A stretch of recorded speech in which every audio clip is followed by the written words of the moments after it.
Luke 12:15, please. Book of Luke, chapter 12, verse 15. Jesus said to them, "Watch out. Be on your guard against all kinds of greed. A man's life does not consist in the abundance of his possessions." Watch out and be on your guard against all kinds of greed. Well, this statement of our Lord's needs careful consideration because we dislike it strongly. Anytime Jesus gets to talking about we have too much, and be careful about this, you're going to have some greed in your heart and you've got too many things or whatever, it sort of stirs us. It shocks us sometimes. And we don't usually like those kinds of statements. The whole teaching of Jesus is opposed to the idea of civilization, possessing things for myself. The attitude of this is mine. Now Jesus opposes that.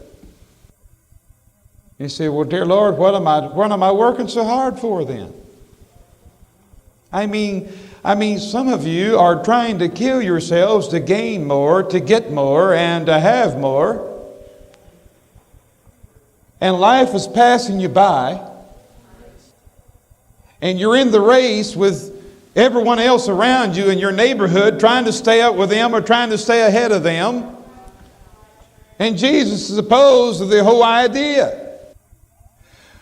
The sense of property is connected not with the lasting element of our personality, but with that which has to do with sin. It is the sense of property that makes me want to gratify myself. Jesus Christ had no sense of property. There was never any attempt to gratify himself by possessing things for himself.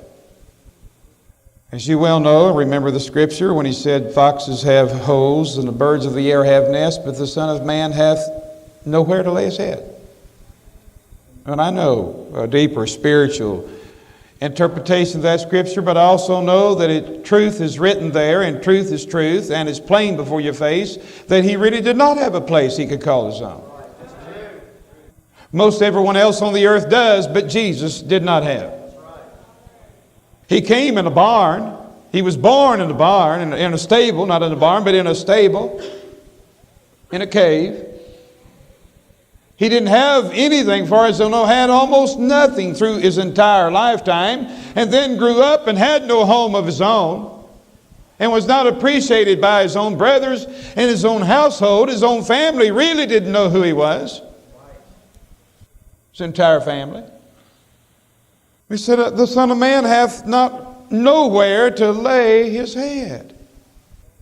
Well, the thing that leads me wrong always and every time is what I am persuaded I possess. I'm persuaded about certain things that I possess. And what I'm persuaded that I possess, now that's wrong. Some of you are persuaded you possess a few things.